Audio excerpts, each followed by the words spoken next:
Hi, I'm Brian Chase, Director of Digital Forensics here at Archer Hall.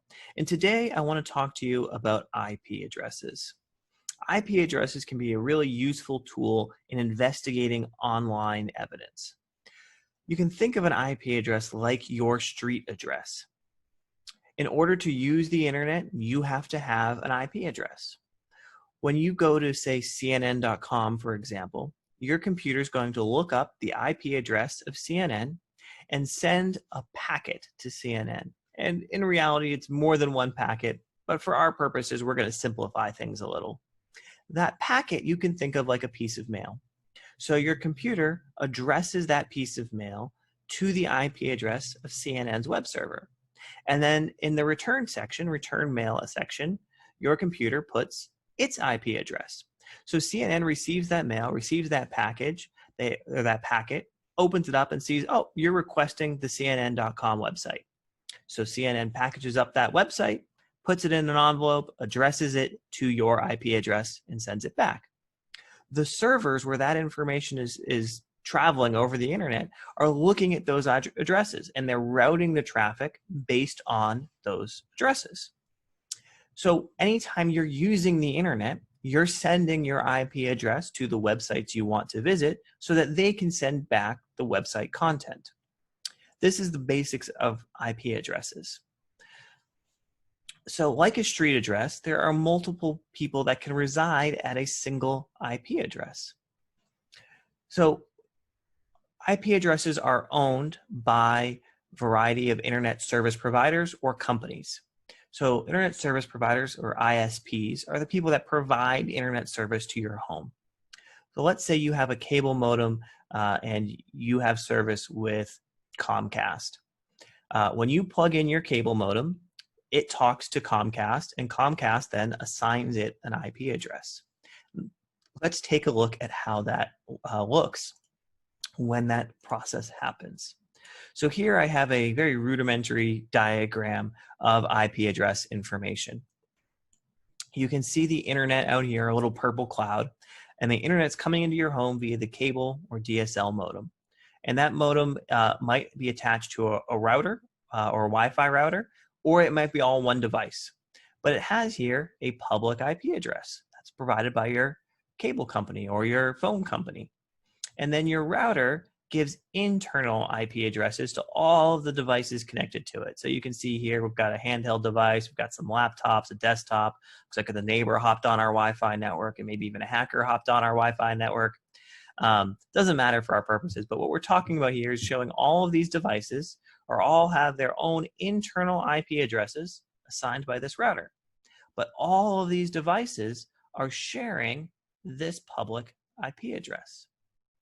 So when this laptop goes out to the internet, it uses this IP address. When this wireless laptop goes out to the internet, it uses the same IP address. So let's tie this back to why this can be useful in litigation.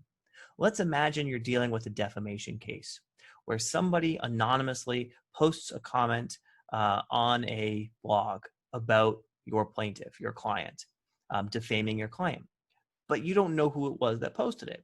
So what you do is you contact the blog, send them a subpoena, you say, give me the IP address of the user who posted this comment.